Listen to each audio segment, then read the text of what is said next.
শ্বশুরের নাম দিয়ে আপনি ভোটার কার্ড করেছেন, হ্যাঁ। কত সালে করেছেন এইভাবে? এটা 2002 পরে হয়েছে, 2003 সালে এরকম। হুম। হুম। আপনি কি আদৌ ভারতীয় বাসিন্দা ছিলেন না? না না, ভারতীয় বাসিন্দা নয়। ভারতীয় বাসিন্দা বলতে আমি এসেছি আমার মানে একটা দুর্ঘটনার ক্ষেত্রে আমি এখানে এসেছি। কত সালে এসেছিলেন বাংলাদেশ থেকে? ওটা তো আমার তখন তো বাচ্চা, তো তখন আমার কোনো ছিল না, জ্ঞান ছিল না কত সালে হয়েছে। কত বছর আগে এসেছেন? মোটামুটি আমার এখানে আসা হয়ে গেছে 35-এর উপরে হয়ে গেছে। কোথায় ছিলেন প্রথমে? হ্যাঁ, হাওড়া তপসিয়ায় ছিলাম, ওখান থেকে এসে আমতায় ছিলাম, আমতার থেকে বাংলান চতপুরে ছিলাম, তারপরে বিয়ে শাদী করে এইখানে আছে ফুলগাছি। এই যে ডকুমেন্টসগুলো কি করে তৈরি করছে, যে ভোটার কার্ড, আধার কার্ড? ওটা তখন আমাদের গ্রাম থেকেই আর কি করা হয়ে গেছে।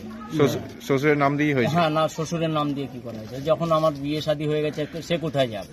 এই যে এখন এসআইআর ফর্ম ফিল আপ করেছেন?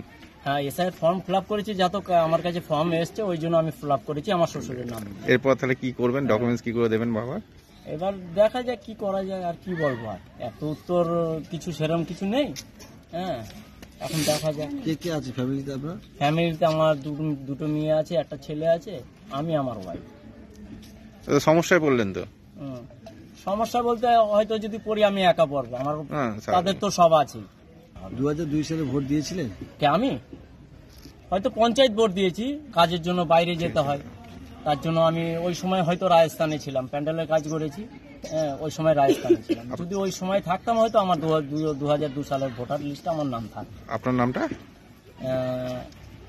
খলিল মোল্লা, মোহাম্মদ খলিল মোল্লা।